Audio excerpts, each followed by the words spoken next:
Online पाठशाला में आपका एक बार पुण्य हार्दिक स्वागत है। तो आज हम पढ़ने वाले हैं राजस्थान की जनजातियों के अंदर गरासिया जनजाति। गरासिया जनजाति कहाँ से आई, इसकी क्या क्या विशेषताएं हैं और इनके क्या रीति रिवाज और परंपराएं हैं, उनका विस्तार से अध्ययन करेंगे। और इसकी राजस्थान के मैप में कहाँ कहाँ लोकेटेड है उसका भी हम अध्ययन करेंगे। देखिए, जो गरासिया जनजाति है तो राजस्थान की तीसरी सबसे बड़ी जनजाति है। यदि एक नंबर पर हमने देखा था मेणा, सबसे ज्यादा जनजाति मेणा की। दो नंबर पर कल हमने अध्ययन किया था भील जनजाति, और तीसरी जो जनजाति आती है गरासिया।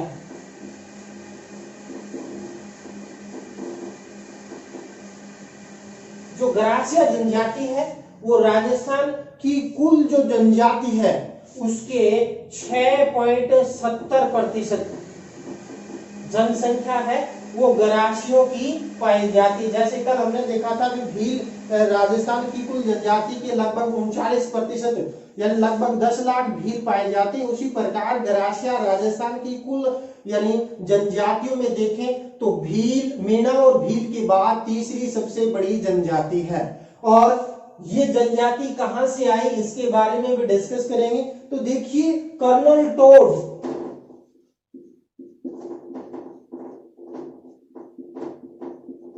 ने गरासिया जनजाति के लिए यानी इसकी उत्पत्ति गवाह शब्द से हुई है। गवाह शब्द से इसकी उत्पत्ति मानी है, और गवास का मतलब होता है यानी सर्वेंट या नौकर। किससे हुई है? गवास शब्द की उत्पत्ति यानी सर्वेंट या नौकर के रूप में उसकी मानी है। लेकिन जो स्वयं गरासिया है, जो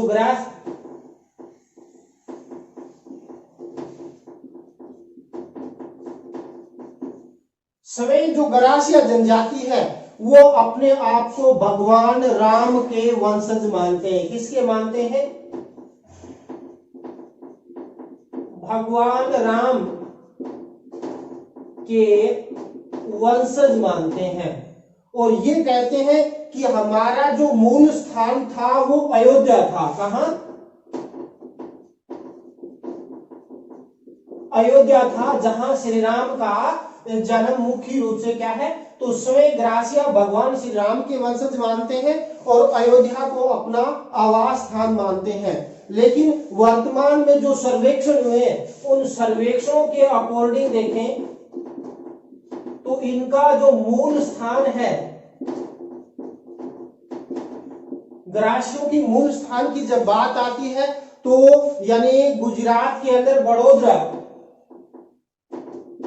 यानी बड़ौदा का चैनपारीन क्षेत्र, और ये चैनपारीन क्षेत्र वर्तमान में कहां पर है?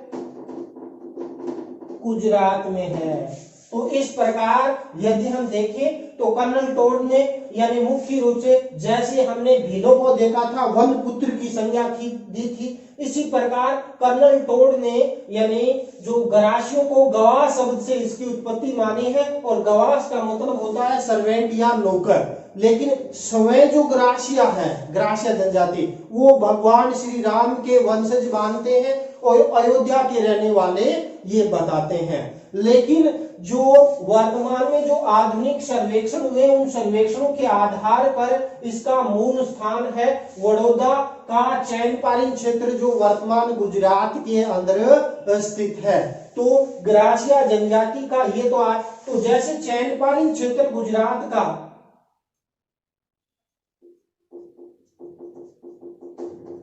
तो चैनपारीन क्षेत्र से ये सीधे कहां आए? अपने राजस्थान के अंदर, यानी जो सिरोही, पाली और माउंट आबू के अंदर यानी आए। तो राजस्थान में गरासिया जनजाति का वर्तमान में कहां कहां पाई जाती है उसकी भौगोलिक स्थिति का अवलोकन करें तो यानी एक तो आ जाती है सिरोही, और सिरोही के अंदर भी पर्टिकुलर यानी तहसील पाई जाती है पेंडवाड़ा और माउंट आबू। तो पिंडवाड़ा और माउंट आबू मुख्य रूप से क्या है, ग्रासिया सिरोही के अंदर पाए जाते हैं। इसके अलावा यानी सिरोही से लगता हुआ पाली, और पाली की जो बाली तहसील है वहां पर मुख्य रूप से क्या है, ये जनजाति है वो पाई जाती है। तो इस प्रकार यदि हम देखें तो दूसरा आ जाता है क्या, पाली की बाली तहसील। इसके बाद तीसरे स्थान की यदि हम बात करते हैं तो वो आ जाता है कौन सा, यानी उदयपुर की दो तहसीलें आ जाती है, कोटड़ा और गोगंदा। तो कोटड़ा और गोगंदा तो आ जाता है उदयपुर का, माउंट आबू का यानी माउंट आबू और पिंडवाड़ा सिरोही का आ जाता है, और पाली है वो बाली मुख्य रूप से क्या है, इसके अंदर स्थित है। जो तीन तहसीलों में प्रमुख रूप से क्या है, अधिकांश ग्रासिया जनजाति है वो पाई जाती है। फिर हम देखते हैं कि ये ग्रासिया जनजाति के यानी जो व्यक्ति है उसका कैसा कद काठी है, उसके बारे में भी डिस्कस कर लेते हैं। तो ग्रासिया बेसिकली क्या है, यानी इनकी शारीरिक विशेषताएं देखें। शारीरिक विशेषताएं की बात हम करते हैं तो ये सांवले रंग के होते हैं, यानी सांवले रंग के होते हैं, और ये सांवले रंग के और हष्ट पुष्ट होते हैं, हष्ट पुष्ट और लंबे कद काठी के होते हैं। क्या होते हैं, यानी शारीरिक रूप से सांवले रंग के, हष्ट-पुष्ट और लंबे कद काठी के होते हैं, और यानी इनकी देखें तो इनका स्वभाव एकांत प्रिय होता है, और ये यानी एकल परिवार प्रथा है वो विशेष रूप से इसके अंदर देखने को मिलती है। इनकी स्त्रियों की बात करते हैं तो स्त्रियां मुख्य रूप से आलसी प्रवृत्ति की होती है, मदमस्त यानी अपने आप में रहने वाली मदमस्त प्रवृत्ति की होती है। तो इस प्रकार ये इनकी आ जाती है क्या, शारीरिक विशेषताएं प्रमुख रूप से क्या है, आ जाती है। अब हम बात करते हैं कि ये ग्रासिया जनजाति है, यानी इनके अंदर देखें तो यानी इनका पवित्र स्थान आ जाता है यानी नक्की झील, और जहां पर मुख्य रूप से क्या है, ये अपने अस्थियों का विसर्जन भी प्रमुख रूप से इस क्षेत्र के अंदर करते हैं। तो जो ये ग्रासिया जनजाति है, तो इन ग्रासिया जनजाति यानी इनका आवास क्षेत्र दुर्गम पर्वतीय क्षेत्र मुख्य रूप से होते हैं, और वहां अपने यानी मिट्टी और यानी लकड़ी के खपरेल बनाकर मुख्य रूप से रहते हैं, और इनका जो घर होता है कच्ची मिट्टी और लकड़ी का होता है, उसको ये कहते हैं घेर। इसको कहते हैं यानी एक बाड़ा चूल्हे होता है, उसके अंदर यानी छोटे छोटे आवास होते हैं और पशुओं को उसके अंदर रखते हैं। तो इस प्रकार घर को मुख्य रूप से क्या है, घर यानी घेर के रूप में इनको यानी माना जाता है इसका घर। फिर यदि हम बात करते हैं इसका जो गांव होता है, गांव को फला के रूप में जाना जाता है, जो यानी 10 से 15 घेर हो जाते हैं, और उसको गांव को ये प्रमुख रूप से क्या है, फला या फलिया के रूप में जाना जाता है, और ग्राम पंचायत होती है।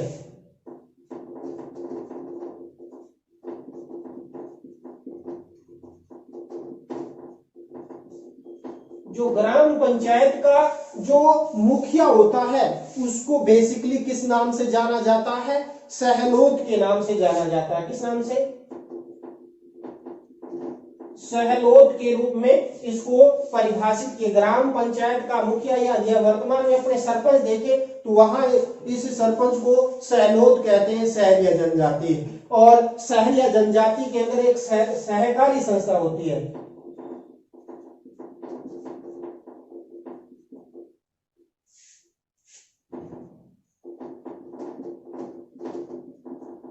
सरकारी जो संस्था होती है उसको ये हेलरू के नाम से जाना जाता है। किस नाम से,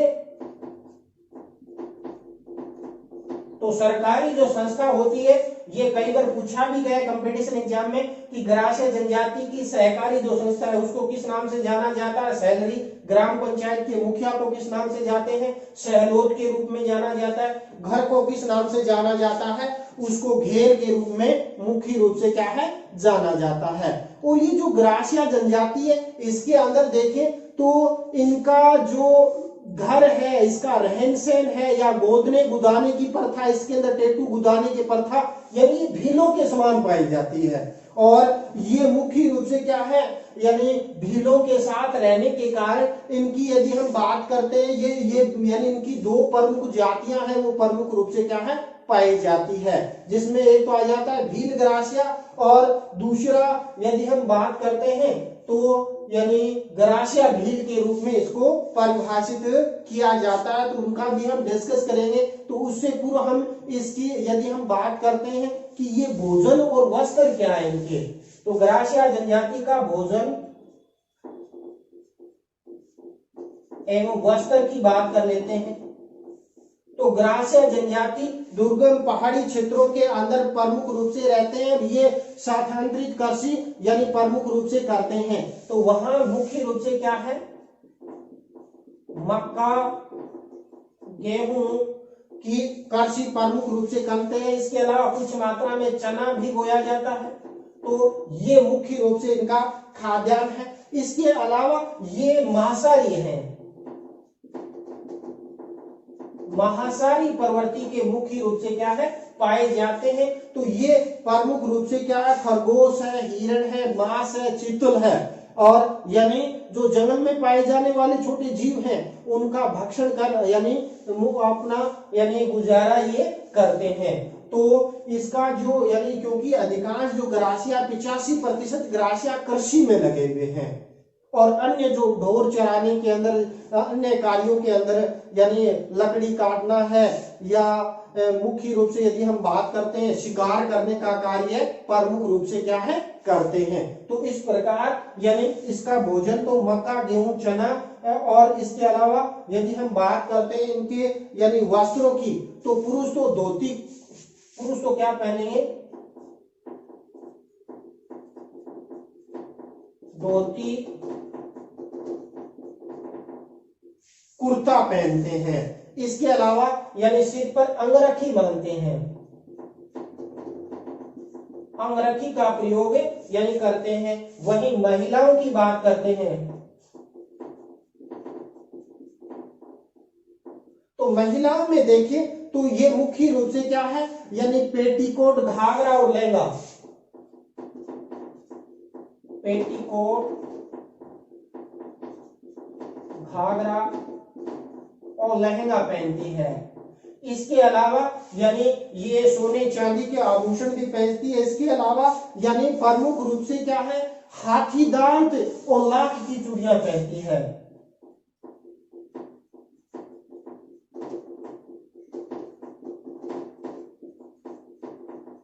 लाख की चूड़ियां पहनती है। देखिए यानी यदि हम बात करते हैं ग्रासिया जनजाति में, तो कुंवारी स्त्रियां तो लाख की चूड़ियां पहनती है। यानी लाख की चूड़ियां तो कौन पहनती है, कुंवारी स्त्रियां या बालिकाएं तो पहनती है, यानी लाख की चूड़ियां। और शादीशुदा महिलाएं हैं वो हाथी दांत की, शादीशुदा महिलाएं तो क्या हाथी दांत यानी हाथी दांत की पहनती है, और कुंवारी लड़कियां लाख की चूड़ियों का यानी पहनावा प्रमुख रूप से क्या है करती है। अब हम बात करते हैं कि गरासिया की अर्थव्यवस्था क्या है। तो यानी अर्थव्यवस्था का आधार क्या है, तो उसके अंदर भी बात करते हैं। तो ग्रासिया जनजातीय दुर्गम पहाड़ी क्षेत्रों में रहती है, और 85% जो ग्रासिया है वो प्रमुख रूप से करते हैं क्या है कृषि। और कृषि भी प्रमुख रूप से क्या है, या तो चावल है, गेहूं जो चने की कृषि करते हैं। और इसके अलावा अन्य ग्रासिया की यदि हम बात करते हैं तो अन्य लकड़ी काटना,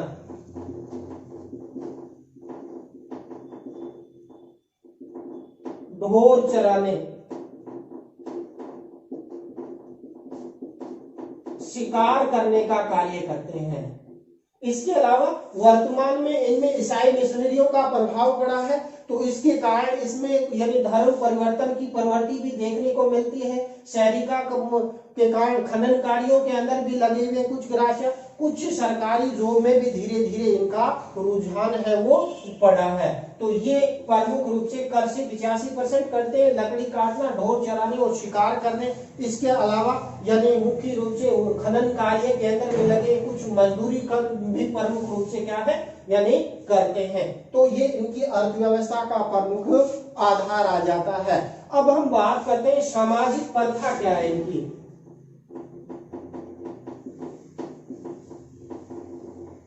सामाजिक प्रथा की बात करते हैं तो सामाजिक प्रथा या सामाजिक संरचना में देखें तो ग्रासीय जनजाति है वो मुख्य रूप से एकल प्रथा एकांत प्रिय रहते हैं। तो सामूहिक परिवार प्रथा इसमें कम देखने को मिलती है।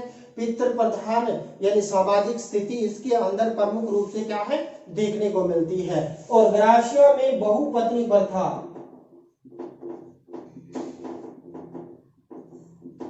पाई जाती है।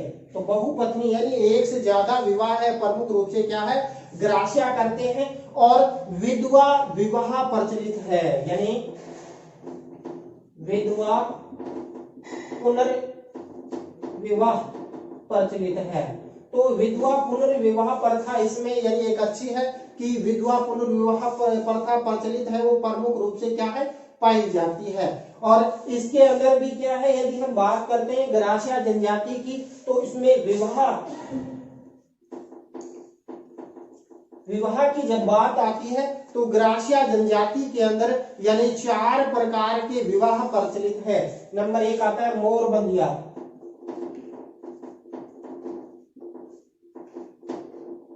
मोरबंदिया विवाह में सिर पर यानी मोर के पंख बांधकर यानी फेरे किए जाते हैं मोरबंदिया विवाह के अंदर। इसके अलावा यानी पहरावना, तो पहरावना विवाह के अंदर यानी नाम मात्र के फेरे इसके अंदर होते हैं। इसके अलावा तीसरा विवाह आता है तानना विवाह। तो तानना विवाह के अंदर क्या है वर पक्ष द्वारा वधु पक्ष को मूल्य देना पड़ता है जिसको कहा जाता है दापा। और ये राजस्थान पुलिस के अंदर आ चुका है, पटवारी के अंदर आ जाता है कि ग्रासीय जनजाति में वर पक्ष द्वारा वधु पक्ष को जो मूल्य चुकाया जाता है उसको किस नाम से जाना जाता है तो उसको दापा के रूप में यानी जाना जाता है। इसके अलावा मेलवी यानी प्रथा भी यानी यहाँ प्रमुख रूप से क्या है पाई जाती है। तो इससे पूर्व हमने डिस्कस किया था कि यहाँ की जो ग्रासीय जनजाति की जो कवारी कन्याएं होती है वो बेसिकली लाख की चूड़ियां पहनती है और शादीशुदा महिलाएं हाथी दांत की चूड़ियों का प्रचलन है वो इसमें प्रमुख रूप से क्या है देखने को मिलता है। इसके अलावा यदि हम बात करते हैं सामाजिक स्थिति के अंदर तो समाज के अंदर ग्रासीय जनजाति में समाज में 3 वर्ग पाए जाते हैं। 3 वर्ग पाए जाते हैं जिस प्रकार वर्तमान में यानी हम देखें अपनी स्थिति के अंदर यानी एक तो आता निम्न वर्ग, मध्यम वर्ग और उच्च वर्ग। तो इसके अंदर भी यानी 3 प्रकार के वर्ग देखने को मिलते हैं। तो इसके एक तो आते मोटे नियात,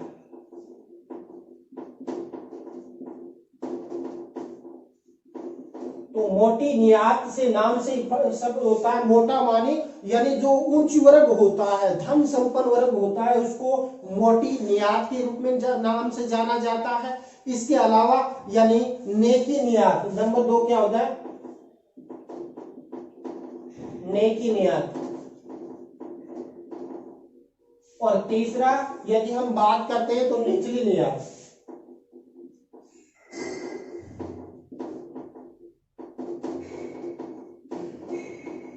तो हम देखें तो नेकी नियात मध्यम वर्ग मध्यम वर्ग के ग्रास्य आ जाते, और निचली नियात के अंदर यानी सबसे निचले यानी निम्न वर्ग के सबसे गरीब तबका है ग्रासन का, वो यानी इस नेकी नियात के यानी नेकी नियात में मध्यम वर्ग और निचली नियात में सबसे निम्न वर्ग है वो प्रमुख रूप से इसके अंदर आ जाता है। तो ये तो बेसिकली आ जाता है ग्रासियों के अंदर, यानी सामाजिक प्रथा के अंदर विधवा विवाह प्रचलित है, बहुपत्नी प्रथा प्रमुख रूप से ग्रासियों में देखने को मिलती है। और ग्रासियों के अंदर देखें तो यानी 3 वर्ग आ जाते हैं, मोटी नियात यानी उच्च वर्ग, नेकी नियात यानी मध्यम वर्ग, निचली नियात यानी सबसे छोटी वर्ग इसके अंदर प्रमुख रूप से क्या है आ जाते हैं। इसके अलावा यानी यहाँ विवाह प्रथा भी पाई जाती है, जिसमें मोर बंदिया के अंदर मोर के पंखों को बांधकर फेरे प्रथा प्रचलित है। पैरावना के अंदर नाम मात्र के फेरे होते हैं, और तानना के अंदर यानी पंचायत के अंदर यानी वर पक्ष द्वारा वधु के मूल्य दिया जाता है, जिसको दापा के नाम से भी यानी जाना जाता है। जो ये यानी ग्रासिया जनजाति का जो विवाह है वो मुख्य रूप से क्या है, यानी नक्की झील पर यानी इनका मेला लगता है। कहाँ? नक्की झील कहां पूरा ये माउंट आबू में।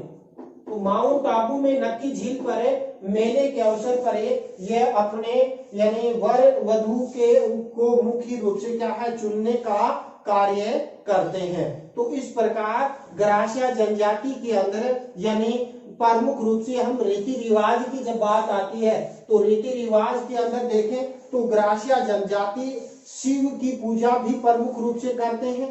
इसके अलावा यानी ये दुर्गा पूजा के उपासक भी प्रमुख रूप से क्या है, तो यानी शिव की पूजा करते हैं। इसके अलावा दुर्गा की पूजा करते हैं, और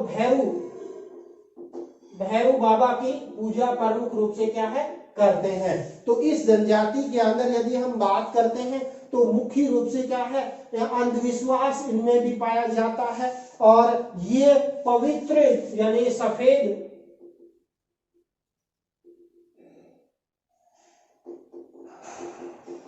वस्तु को पवित्र मानते हैं ये। इसी कारण क्या है यानी सफेद मोर पवित्र पक्षी है इनका सफेद मोर इनका पवित्र पक्षी है, वो मुख्य रूप से क्या है माना जाता है। तो ये तो हमने देखा ग्रासिया जनजाति की प्रमुख रूप से यानी इनकी धार्मिक स्थिति, और इसके अंदर देखा कि शिव दुर्गा भैरव बाबा की पूजा करते हैं। पवित्र जो पशु है वो मुख्य रूप से इनका मोर माना जाता है, और इसके अलावा ये यानी प्रमुख रूप से जंगलों के अंदर विभिन्न प्रकार के जो जीव जंतु है उनका मांस का भक्षण करते हैं, जिसमें मार्शल है, चीतल है, खरगोश है, हिरण है, लोमड़ी है, जैसे पशुओं का शिकार का कार्य भी प्रमुख रूप से क्या है ये जनजाति प्रमुख रूप से करती है। इसके अलावा हम ग्रासिया जनजाति की धार्मिक संस्कृति की बात करते हैं या इनके प्रमुख मेलों की बात करते हैं। जब मेलों की बात आती है तो ग्रासिया जनजाति के 3 जगह पर पवित्र मेले लगते हैं। एक तो लगता है नक्की झील। नक्की झील माउंट आबू में है, और यहाँ ये अपने यानी विवाह स्थल के अंदर वधु और वर को चुनने का कार्य करते हैं। इसके अलावा घोटियांबा मेला,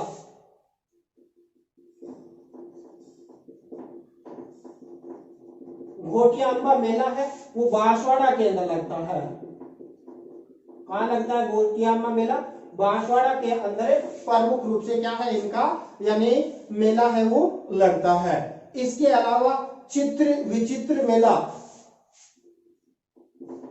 चित्र विचित्र मेला लगता है उदयपुर के अंदर। तो इस प्रकार ग्रासिया जनजाति में 3 मेले हैं। एक तो आता नक्की झील जो माउंट आबू के अंदर स्थित है वहां इनका बड़ा मेला लगता है। वहां ये यानी अपने जैसे हरिद्वार है उस तरीके से ये अपने आप को पवित्र मानते हैं। अस्थियों का विसर्जन भी होता है और विभिन्न प्रकार के वहां पर नृत्य होते हैं। दूसरा घोटिया अम्बा का मेला जो बांसवाड़ा के अंदर लगता है। इसके अलावा चित्र विचित्र मेला है वो उदयपुर के अंदर प्रमुख रूप से क्या है लगता है। तो ये तो आ जाते हैं ग्रासिया जनजाति के प्रमुख मेले। अब हम बात करते हैं ग्रासिया जो जनजाति है उसके अंदर प्रमुख रूप से कौन कौन से नृत्य किए जाते हैं। तो नृत्य की थोड़ी सी बात कर लेते हैं कि ग्रासिया जनजाति प्रमुख रूप से कौन कौन से नृत्य हैं वो इनमें प्रचलित है। जब नृत्य की बात आती है तो ग्रासिया जनजाति का सबसे बड़ा नृत्य आ जाता है वालरा। और वालरा जो नृत्य है वो प्रमुख रूप से क्या है अपने जैसे घूमर नृत्य है। घूमर नृत्य की तरह यानी घेरा बनाकर ये ग्रासिया जनजाति के लोग हैं वो प्रमुख रूप से क्या है नृत्य करते हैं। और ये घूमर नृत्य बिना वाद्य यंत्र का प्रयोग करते हैं। और ये प्रश्न पीछे पटवारी एग्जाम के अंदर आ चुका है कि ग्रासिया जनजाति द्वारा यानी ऐसा कौन सा नृत्य है जो बिना वाद्य यंत्र के किया जाता है। तो वो नृत्य आ जाता है वालरा नृत्य। और वालरा नृत्य है वो मुख्य रूप से क्या है शादी विवाह शादी के अवसर पर प्रमुख रूप से क्या है ये नृत्य है वो प्रमुख रूप से क्या है किया जाता है। इसके अलावा लूर नृत्य भी आ जाता है जो प्रमुख रूप से शादी के अवसर पर यानी किया जाता है। इसके अलावा मांदल नृत्य भी प्रमुख रूप से क्या है यानी पुरुष और महिलाओं द्वारा मुख्य रूप से क्या यानी मांदल प्रमुख रूप से महिलाओं द्वारा किया जाता है। महिलाओं का नृत्य है मांदल।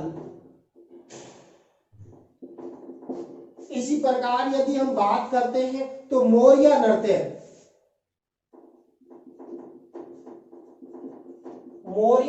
केवल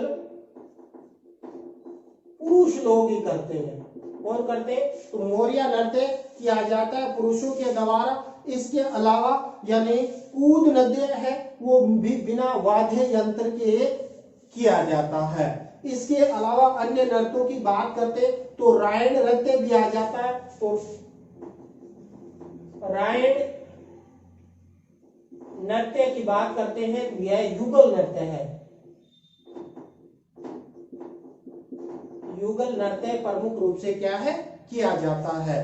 इसके अलावा जवारा नृत्य है यह भी एक प्रकार का यानी युगल नृत्य प्रमुख रूप से क्या है आ जाता है। तो ये तो आ जाता है ग्रासिया जनजाति का प्रमुख रूप से क्या है यानी नृत्य। अब हम जो अपना टॉपिक है नेक्स्ट टॉपिक उसके अंदर इनकी धार्मिक संस्कृति के बारे में अध्ययन करेंगे। इसके अलावा इसके अंदर प्रमुख जो कंपटीशन में आने वाले जो प्रश्न हैं उन प्रश्नों के बारे में भी थोड़ा सा डिस्कस कर लेते हैं। चलो यानी हम बात करते हैं धार्मिक इनका धार्मिक संस्कृति कैसी है। तो धार्मिक संस्कृति की जब बात आती है ग्रासिया की तो ग्रासिया जनजाति के अंदर मृत्यु भोज प्रथा पाई जाती है। और मृत्यु के 12वें दिन ये अपने यानी बॉडी का अंतिम संस्कार करते हैं। और 12वें दिन विभिन्न क्रियाकलाप इसके अंदर चलते हैं। तो ये इनमें एक विचित्र प्रवृत्ति पाई जाती है कि मृत्यु के 12 दिन बाद अंतिम संस्कार करते हैं। और इसमें 12 दिन कई प्रकार की यानी धार्मिक क्रियाएं इसके अंदर की जाती है। और 13वें दिन मृत्यु भोज भी प्रमुख रूप से इसमें दिया जाता है। फिर बात करते हैं यानी मृतक के बाद यानी 12वें दिन मृत्यु का अंतिम संस्कार करते हैं। तो अंतिम संस्कार के जगह पर ये क्या है यानी मृतक स्मारक बनाते हैं। मृतक स्मारक बनाते हैं जहां पर यानी ये अंतिम संस्कार करते हैं। तो वहां पर एक चबूतरा बनाते हैं और चबूतरे को हुर्रे के नाम से जाना जाता है। किस नाम से? हुर्रे के नाम से जाना जाता है। और ये यानी पीछे राजस्थान पुलिस में पूछा भी गया था कि गरासिया जनजाति के अंदर यानी मृत्यु के बाद यानी जो स्मारक बनाया जाता है, चबूतरा बनाया जाता है, उसको बेसिकली किस नाम से जाना जाता है? तो उसको हुर्रे के नाम से प्रमुख रूप से क्या है? जाना जाता है। इसके अलावा सबसे बड़ा मेला है वो श्यावा मेला सिरोही के अंदर लगता है। यानी गरासिया जनजाति का जो माउंट आबू के अंदर है, श्यावा नामक स्थान पर है, यानी सबसे बड़े मेले का आयोजन इसके अंदर किया जाता है। और मेले पर ये क्या है? यानी जीवन साथी का चुनाव कर यानी यहाँ करते हैं। इसके अलावा मुख्य त्योहारों की बात करते हैं तो मुख्य त्योहार आ जाता है होली और गणगौर। गरासिया जनजाति का प्रमुख त्योहार आ जाता है। इसके अलावा हमने नृत्य की बात कर दी, भी मालरा है, गरबा है, गौरी है, और यानी ये जो प्रमुख यानी अपने रायण नृत्य है, मोरबंदिया नृत्य है, मांडल नृत्य है, लूर नृत्य, ये प्रमुख नृत्य आते हैं। मुख्य देवता के बारे में हमने कर लिया कि ये शिव, भैरव और दुर्गा के उपासक हैं, वो माने जाते हैं। इसके अलावा कुछ कंपटीशन की दृष्टि से हम देख लेते हैं, कुछ यानी शब्दावली है, टर्म्स है उनका, यानी हम प्रयोग बेसिकली एग्जाम में पूछा जाता है। जैसे घेर क्या है? यानी गरासियों के जो घर हैं उसको बेसिकली घेर के रूप में परिभाषित किया जाता है। सहलोद क्या है? तो ग्राम पंचायत का मुखिया होता है, यानी उसको सहलोद के रूप में जाना जाता है। इसके अलावा मांड क्या है? तो मांड की यदि हम बात करते हैं तो अतिथि गृह होता है। अतिथि गृह गेस्ट हाउस के रूप में उपयोग करते हैं ये मांड का। इसके अलावा सायरा क्या है? ओसरा। ओसरा की जब बात आती है तो ये एक प्रकार का बरामदा होता है। ओसरा, ओसरा बेसिकली किसका प्रयोग करते हैं? यानी बरामदे का प्रयोग करते हैं। इस प्रकार हमने देखा हुर्रे। जब हुर्रे की बात करते हैं, हुर्रे की जब बात आती है तो यानी मैंने बता दिया कि मृतक के समय यानी अंतिम संस्कार के बाद वहां पर जो चबूतरा बनाते हैं उसको हुर्रे के नाम से जाना जाता है। इसके अलावा यानी झुमकी क्या है? झुमकी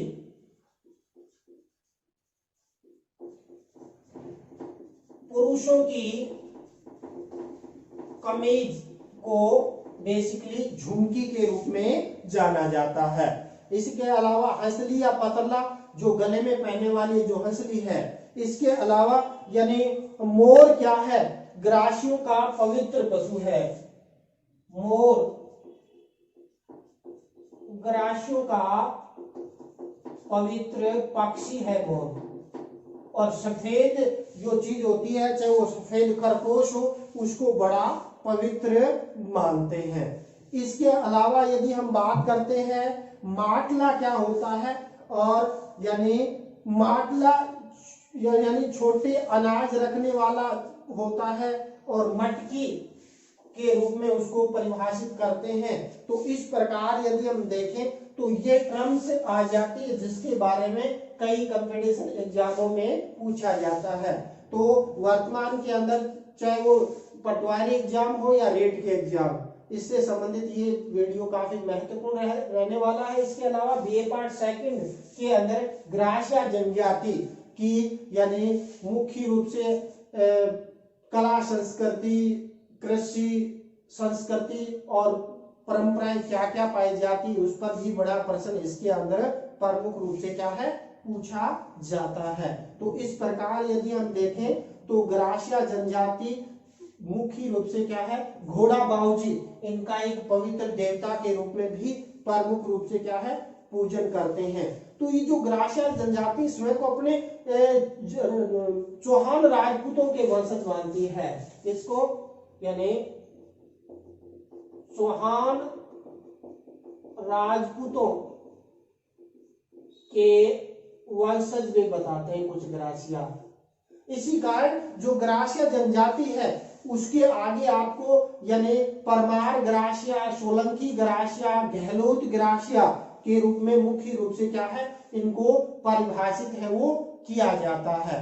यदि हम ग्रासिया जनजाति के अंदर बात करते हैं तो ग्रासिया के दो उपवर्ग में, यानी ग्रासिया के यदि हम बात करते हैं तो ग्रासिया में दो उपवर्ग आते हैं, यानी ग्रासियों को प्रमुख रूप से दो उपवर्गों में बांटा गया है। इसके अंदर यदि हम बात करते हैं तो दो उपवर्ग कौन से हैं, एक तो आता है भील ग्रासिया,